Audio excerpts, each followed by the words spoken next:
오늘 우리 다니엘 특별 새벽기도회 13일째입니다. 토요일이고 이제 2주가 거의 지났습니다.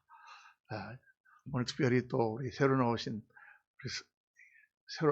새 성도님이 아니라 다니엘 특별 새벽기도회 또 처음 나오신 집사님 우리가 얼마나 감사한지 천국만만 얻은 것 같습니다. 할렐루야. 오늘 말씀은 참 우리에게 힘이 되는 말씀입니다. 여호수아서 10장 12절에서 14절까지 우리 같이 말씀을 읽겠습니다. 석절인데 한 목소리로 다 같이 읽겠습니다. 여호와께서 아모리 사람을 이스라엘 자손에게 넘겨주시던 날에 여호수아가 여호와께 아뢰어 여호와의 목전에서 이르되 태양아 너는 기브온 위에 머무르라. 달아 너도 아열론 골짜기에서 그리할지어다 하매 태양이 머물고 달이 멈추기를 백성이 그 대적에게 원수를 갖기까지 하였느니라. 야살의 책에 태양이 중천에 머물러서 거의 종일토록 속히 내려가지 아니하였다고 기록되지 아니하였느냐. 여호와께서 사람의 목소리를 들으신 이 같은 날은 전에도 없었고 후에도 없었나니 이는 여호와께서 이스라엘을 위하여 싸우셨습니다. 아멘. 이스라엘을 위하여 싸우셨습니다. 오늘 말씀 제목은 우리를 위해 싸우시는 하나님이라는 제목입니다. 오늘 말씀의 내용은 배경을 설명하면 어제 아침에 우리 묵상했던 것처럼 기브온 사람들이 자기들이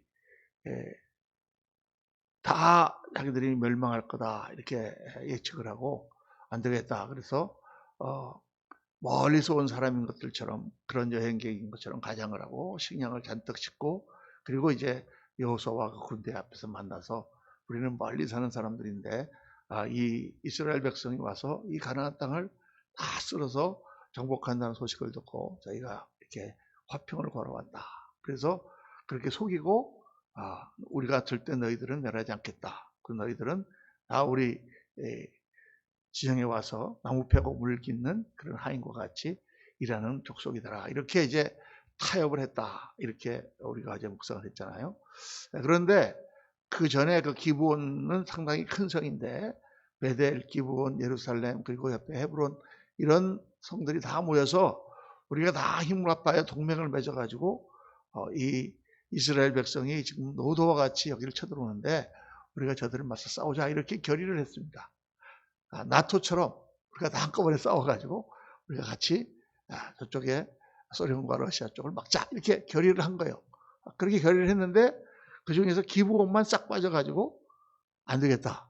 이렇게 싸우는 거다 우리가 다 죽겠다. 그래서 싹 가서 화친을 정했습니다. 그러니까 그 얘기를 예루살렘 왕이 듣고 예루살렘은 바로 기브온 밑에 있는 성인데 화가 났습니다. 기브온 놈들만 우리를 배신했다. 다 같이 싸우자 그랬는데 저들만 살려고 가서 보냈다. 그래서 그 옆에 있는 에글론, 라기스, 그 헤브론 쪽에 있는 또 블레셋 쪽에 있는 그 왕들을 다 불러 모아가지고 우리가 다 같이 싸우기로 했는데 저 기브온 놈들만 우리를 배신했으니 일단 가서 기브온을 갖다가 박살을 내자, 응징을 하자. 그래서 이제 온 군대를 다 모아가지고 기브온을 쳐들어왔다는 것입니다. 그러니까 이제 기브온이 쳐들어오니까 기브온이 어떻게 하겠어요? 빨리 가서 여호수아에게 사람을 보내서 지금 다른 민족들이 우리를 쳐서 오려고 하니 빨리 와서 우리를 좀 도와주세요. 이래서 이제 여호수아 군대가 다시 진로를 바꿔서 이제 기브온으로 내려갔습니다. 그래서 거기서 그들이 공격하고 있을 때 밤을 새워서 가가지고 그 기브온을 공격하고 있는 그 백성들 딱 치니까 그들이 패퇴하여 도망갈 때 하나님께서 우박을 내리셔서 그들을 진영을 흐트러뜨리셨다. 오늘 아침에 진눈깨비가 막 왔습니다만은 우박을 내리셔서 흐트러지니까 그러니까 아침부터 막 저걸 공격하여 쫓아가고 있는데 해가 점점 가지 않습니까? 그러니까 여호수아가 우박까지 오고 하나님 도우시니까 신이 나서 태양아 중천에 머물러라. 달아 너도 골짜기에 머물러라. 이렇게 얘기를 했더니 정말 태양이 머물렀다. 그래서 적들을 해가 지기 전에 다 진멸할 수 있었다라는 말씀이 오늘 말씀입니다. 이런 말씀을 읽을 때 보통 이제 어떤 사람들은 항상 이런 말씀을 읽을 때 뭐에 그 관심을 갖냐면 아니 해가 어떻게 머물러? 달이 어떻게 뒤편에서 골짜기에 머물러 있어? 뭐 요런 거에 관심을 갖습니다. 정말 성경에서 해가 머물렀다 그러면 우리는 해가 머물렀다고 믿습니다. 왜냐하면 하나님께서 이 온 우주를 창조하셨기 때문에 하나님께 눈치 못할 일이 없죠. 그런데 여기서 중요한 포인트는 해가 머물렀다 아니면 머물렀냐, 지금으로부터 과학적으로 계산을 해서 약 3,500년 전에 계산해 보니까 정말 해가 잠시 머물렀던 적이 있다, 이렇게 계산을 하는 것이 중요한 게 아니라 하나님께서 해와 달을 멈출 정도로 그 백성들을 위하여 싸우신다고 하는 그런 지금 메시지를 우리에게 전하시는 거죠. 그게 중요한 포인트인 것입니다. 하나님은 그 백성들을 위하여 원하시면 천체도 멈추실 수가 있다. 해도 가던 것을 잠깐 멈추시게 할 수가 있다. 거기에 포인트가 있는 것입니다. 히스기야 왕이 정말 하나님 앞에 간절히 기도했는데 그 병을 낫게 해달라고, 그거에 대한 하나님의 증거로 해시계를 2시간 뒤로 가게 하셨다 그랬어요. 해시계를 2시간 뒤로 갔다는 얘기는 시간이 거꾸로 2시간 갔다는 얘기입니다. 어떻게 그런 일이 있을 수가 있는가? 하나님은 그렇게 하실 수 있다 그 말이죠. 해는 하나님 보시기에 콩알 같은 것입니다. 우리가 볼 때는 엄청난 천체가 움직이고 있지만 하나님, 이 온 우주를 창조하신 하나님, 이 온 우주를 초월하신 하나님 앞에는 콩알 같은 거예요. 콩알. 다 먼지고 콩알이에요. 그렇죠? 그러니까 그거는 사실 전혀 하나님의 차원에서는 별로 그렇게 문제가 될 게 아닙니다. 그래서 중요한 포인트는 하나님은 특별히 그 백성을 사랑하신다. 이걸 우리가 가슴 깊이 새겨야 되는 것입니다. 하나님은 특별히 그 백성을 사랑하셔. 또 이런 말씀을 하면 어떤 사람들은 왜 그러면 하나님은 다른 사람들은 사랑하시지 않는가? 왜 하나님은 예수 믿는 사람은 사랑하고 예수 믿지 않는 사람은 사랑하시지 않는가? 또 예수 믿지 않는 사람은 사랑하시지도 않는데 왜 저렇게 돈도 많이 벌고 잘 되고, 하나님 믿는 사람은 이렇게 예수님 믿는데 왜 이렇게 어렵고 힘들고 그렇게 하는가? 이렇게 생각하시는 분들도 많이 있죠. 오늘 그 의문을 풀어드리겠습니다. 제일 중요한 것은 하나님은 하나님께 나오는 자만을 사랑하시도록 돼 있어요. 하나님께 나오지 않는 자, 하나님께 돌아올 수 없는 자는 사랑하실 수가 없어요. 하나님께서 이 온 우주를 다 창조하셨는데 그 중에서 마귀가 하나님을 대적하고 하나님을 배반한 천사장입니다. 근데 하나님이 그 마귀를 사랑하십니까? 사랑하시잖아요. 그 마귀는 진멸되어야 돼요. 하나님을 거역하는 그런 존재는, 영적 존재는 없어져야 되는 거예요. 심판을 받아야 되는 거죠. 그런데 인간이 그 마귀의 꼬임에 넘어가서 하나님 앞에 심판받는 존재가 되었잖아요. 하나님이 미워하시는 존재가 되었잖아요. 하나님 앞으로 나아갈 수 없는 존재가 되었잖아요. 그러니까 하나님께서 너무 안타까우셔서 그 하나님께 나아갈 수 없는 존재들에게 예수 그리스도를 보내시고 예수 그리스도께서 그 모든 죄값을 담당하게 하시고, 그리고 하나님께 나오라. 스가랴서 1장에 나오는 것처럼 너희는 내게 돌아오라. 그리하면 나도 내게 돌아가리라. 너희가 좀 돌아오라. 호세아서에 하나님이 그렇게 간절히 외치시는 것처럼. 호세아서는 뭡니까? 호세아라고 하는 선지자에게 가서 어떤 음란한 여인을 데려다가 아내로 삼으라 그랬어요. 선지자는 지금의 목사 같은 그런 거룩한 직분을 받은 사람인데 그 사람이 가서 지금 아내를 깨끗하고 아주 그런 여자를 얻어야 되는데 완전히 그냥 창기 같은 그런 여자를 아내로 삼은 거예요. 그게 하나님의 명령이에요. 어떻게 그런 일이 있을 수가 있겠습니까? 사람들이 다 손가락질 했겠죠. 그래서 그 여자를 데려왔는데 그 여자가 집에 붙어있기는커녕 계속 돌아다니면서 다른 남자를 만나고 바람을 피워가지고는 하나씩 애를 배에 갖고 들어오는 거예요. 그리고 집에다 애를 싸질러 놓고 또 나가가지고 또 딴 데 가서 또 음란하게. 이런 황당한 일이 어디 있어요. 남의 애를 갖다가 셋을 낳았습니다. 그러고는 도망가 버렸어요. 그런데 하나님께서 호세아에게 명령하시죠.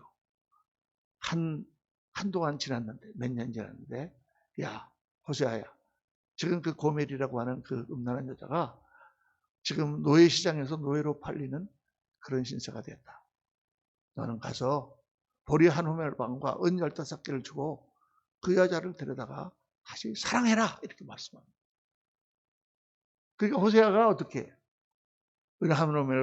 보리 한 오멜반과 금 15개를 들고 가서 노예시장에서 이제 완전히 너덜너덜하게 되어버린 그 노예가 된 여인을 사다가 집에 데려다 앉혀놓고 호세아 3장에 보면 야 이제는 제발 나가서 다른 남자랑 다니지 말고 나랑 더불어 살자. 이렇게 호소했다라는 내용이 호세아서의 내용이잖아요. 그 호세아는 무슨 뜻이라 했습니까? 여호와는 구원이시다. 여호와는 쉐는 구원입니다. 그런데 그 호세아라는 말은 여호와는 구원이시다. 그 말은 여호수아 똑같은 말이에요. 발음만 조금 다르지 똑같은 뜻입니다. 여호와는 구원이시다. 여호수아, 예수와 그리고 예수. 아람으로 넘어가면서 그 이름이 예수가 됩니다. 아들을 낳으리니 그 이름을 예수라 하라. 이는 그 백성을 그 죄에서 구원할 자이십니다. 하나님이 그렇게 이 타락한 백성, 하나님을 떠난 백성, 멸망으로 빠져들어가는 백성, 하나님의 생명으로부터 사랑으로부터 영광으로부터 떨어져 나간 그 백성을 하나님 사랑하셔서 돌이키는 역사가 성경의 역사고 그 돌아온 사람들을 하나님은 사랑하시는 거예요. 믿습니까? 근데 돌아가지 않으면 하나님이 사랑하고 싶어도 사랑할 수가 없어요. 탕자가 아버지를 떠나서 멀리 갔는데 사랑하고 싶어도 사랑할 수가 없는 거예요. 근데 그 탕자가 어느 날 마음을 먹고 돌아오니까 아버지가 기뻐서 뛰어나가서 그 아들을 끌어안고 그 아들을 맞아서 좋은 옷을 입히고 좋은 가락지를 끼우고 잔치를 베푸는 것입니다. 그러니까 그 성경을 잘 이해해야 돼요. 사람들은 그렇게 생각하지 않습니다.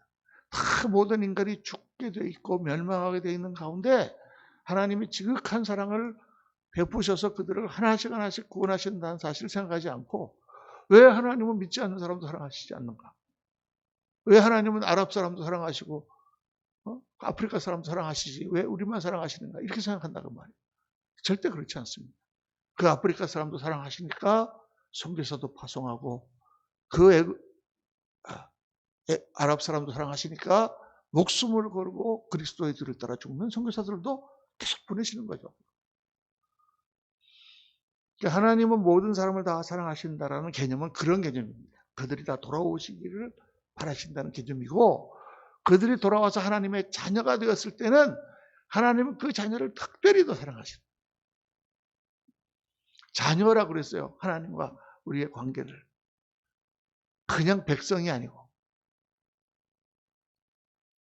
제가 강의를 옛날에 한번 하지 않았습니까? 누가복음 15장에 나오는 잃어버린 양의 비유를 보면 100마리의 양을 가진 그런 목자가 있었는데 그중에 한 마리를 잃어버렸어요.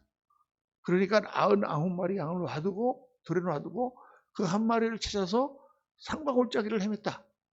그리고 찾으니까 너무 기뻐서 돌아왔다. 이렇게 제가 말씀드렸을 때 그 비유에서 사람들은 항상 그런 걸 생각하는 거예요. 아니 그러면 99마리는 어떡하라고? 그거 들여서 그냥 다 이리한테 물려다겨주고 그 한 마리만 중요한가? 99마리가 더 중요합니까? 한 마리가 더 중요합니까?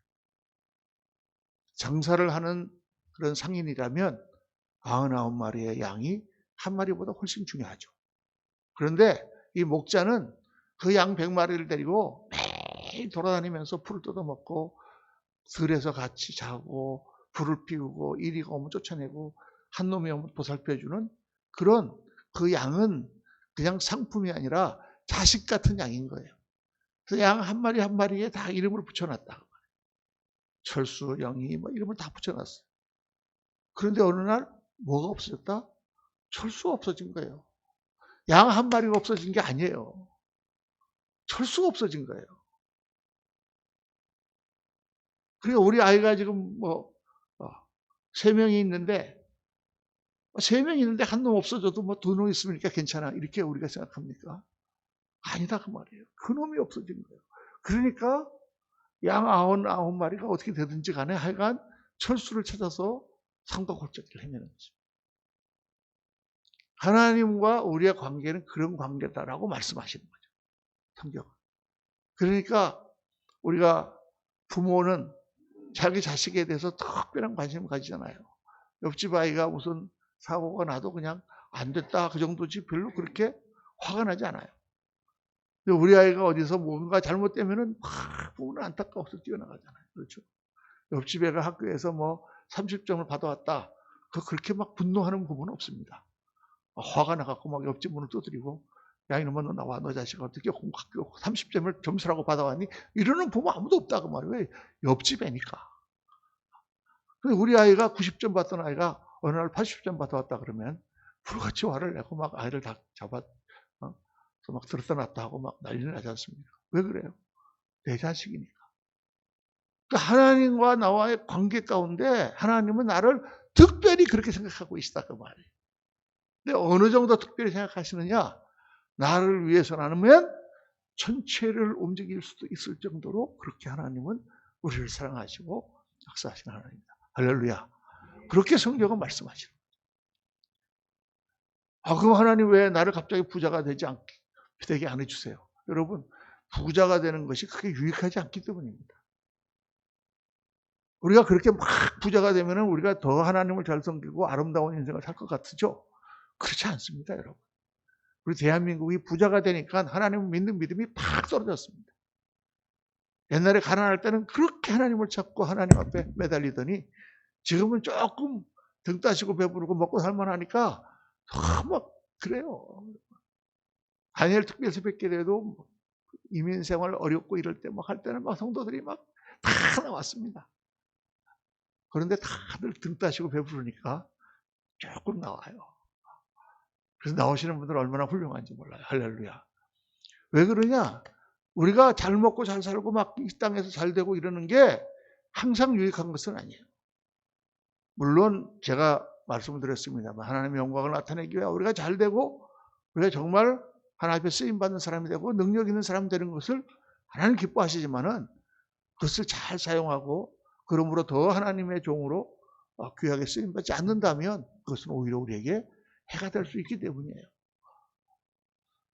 그런데 우리가 정말 기도할 때는 하나님께서 다 들으세요.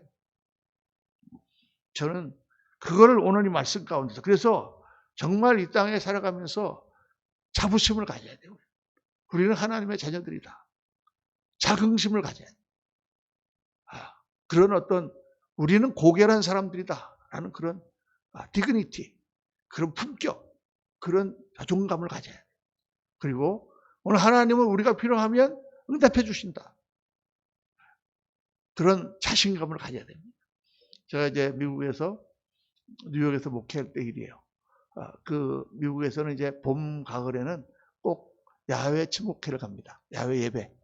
그래서 이제 그날 이제 야외에 나가서 예배를 드리는데 제가 해보니까 야외에 나가서 예배를 드리니까 예배가 안 돼요. 사람들도 나오는 것도 그렇고 뭐 예배가 되겠어요? 지금 뭐 고기 구워 먹고 지금 놀아야 되는데 예배가 안 돼. 그래서 그렇게 했어요. 우리는 아침에 일찍 9시에 그날은 다 모여서 예배 드리고 9시, 10시쯤 예배 끝나면 그때 다 차 타고 이제 공원에 가서 예배를 드리고 미리 이제 공원에는 청년들이 이제 몇 명이 나가서 자리를 다 잡아놓고 이렇게 하기로 했는데 이렇게 해서 그렇게 하는데 이게 이제 항상 문제가 봄, 가을 그때가 비가 오는 때예요. 5월 말이나 그때가 이제 현충일 가깝고 막 그런 때가 비가 오는 날이에요. 그래서 사람들이 그때 되면 일기예배에 관심을 갖는데 그날도 금요일 날부터 비가 오는 거예요. 토요일 날 되는데 비가 쭉쭉 내리는 것입니다. 그러니까 전화가 와서 목사님 어떡합니까? 고기 다 재놓은 거 이거 어떻게 합니까? 야외를 갑니까? 안 갑니까? 갑니까? 안 갑니까? 그게 나도 모르지 뭐 어떻게. 근데 그날은 기도를 딱 해보니까 이거 가야 되겠다. 안 가면 교회에서라도 그냥 교회 안에서 텐트 쳐놓고 그냥 구워 먹어야 되겠다 싶어가지고 갑니다 하니까 걱정 마세요. 비가 그칩니다. 내가 이제 큰 소리를 빵빵 쳤는데 아침 9시에 예배를 딱 들어오는데 비가 쫙쫙 내리는 거예요. 그러니까 뭐 야외 침묵하고 뭐고 이게 뭐 다 틀렸구나. 사람들이 뭐 얼굴이. 그래서 이제 아침 9시 예배를 드리다가 여러분 우리가 이 시간에 한번 하나님 옆에 기도합시다. 비가 그치고 우리가 야외 예배를 나갈 수 있도록 하나님 도와주시길 기도합시다. 그리고 그냥 예배 주일 설교 끝나고 나서 광고 시간에 쥐야 그러고 막 부르짖었어요. 그리고 이제 예배를 딱 마치고 딱 나가니까 어떻게 됐겠어요? 비가 딱 그친 거야. 할렐루야. 그리고 그때부터 해가 쨍 비치기 시작하는데 12시에 나가니까 막 공원에 얼마나 날씨가 좋은지, 그날 오후는 아주 그냥 황홀한 날이었는데, 가장 좋은 거는 많은 교회들이 그때 다 공원에 오기 때문에 어떤 큰 공원을 가면은 교회가 10개, 우리 한국 교회가 10개, 15개가 막 부닥쳐요. 근데 아무도 없는 거야. 그 넓은 공원에 우리밖에 없는 거예요. 그래서 막 축구고 뭐하고 막 했는데, 그때 이제 마침 한국에서 우리 교회를 방문하신 목사님이 한 분 계셨어요. 근데 그 예배가 끝나고 나서 이제 야외치 목회하다가 저한테 그러더라고요. 목사님 참 대단하십니다. 그래서 왜요? 그랬더니 아니 그렇게 비가 그치게 해달라고 통성 기도를 다 하면 만약 비가 안 그쳤으면 어떻게 하실 뻔했어요? 그래서 제가 그랬습니다. 안 그치면 안 그친 거지 뭐. 하나님께서 그 백성들이, 어떤 사람들은 그렇죠. 무슨 뉴욕 선교교회 교인들 100여 명 그 야외 침묵회 가려고 하나님이 비를 그치시냐? 이렇게. 비는 그 지역에 다 오는 건데. 그렇죠. 그런데 하나님의 사람들은 하나님 믿는 것입니다. 모든 것을 주관하신 하나님께서 우리만 피하게 가실 수 있게 그렇게 하실 수 있다. 그렇게 믿고 비가 오면 또 비 가운데서 하든지, 안 그러면 교회에서 구워 먹든지, 그래도 하나님이 함께 하신다는 믿음으로 가는 거죠. 코로나가 아무리 창궐해도 하나님 우리를 지키신다. 또 혹 걸리더라도 금방 낫게 주실 것이다. 할렐루야. 우리가 항상 그런 하나님 안에서의 자신감을 잃어버리면 안 됩니다. 성경은 그걸 기록하고 있는 거예요. 하나님은 그 백성을 위하여, 그 싸움을, 승리를 위하여 해도 중천에 머무르게 하실 수 있는 하나님이다. 너희는 믿음을 잃지 마라. 하나님이 항상 너와 함께하고 계신다. 오늘 너희를 붙들고 계신다. 사랑하는 성도님들, 그 3500년 전에 여호수아에게 임했던 하나님은 오늘 우리의 하나님이신 줄로 믿습니다. 오늘 우리 가운데 역사하신 하나님 믿고 모든 일에 강하고 담대하고 또 자신감을 가지고 자긍심을 가지고 승리하시는 저와 여러분 되시기를 예수님 이름으로 축원합니다. 기도하겠습니다. 할렐루야. 감사하신 아버지 하나님, 은혜를 감사하고 찬송을 드립니다. 오늘 저희들 주님 앞에 나와 하나님 말씀을 들으며 오늘 우리를 위해 싸우시는 하나님, 오늘 우리와 함께 하시는 하나님, 오늘 우리의 편이 되어주시는 하나님, 그 하나님을 저희들 바라봅니다. 아버지 하나님, 믿음의 자신감을 갖게 하시고 믿음의 사람으로 자긍심과 자부심과 자존감을 가지고 세상에 하찮은 것에 우리의 그 고귀함을 팔지 아니하고 영광되고 아름답게 주님을 위하고 살아가는 믿음의 용사들이 되도록 하나님 은혜 베풀어 주옵소서. 우리 구주 예수 그리스도 이름으로 축복하며 기도하옵나이다. 아멘. 아멘. 말씀 묵상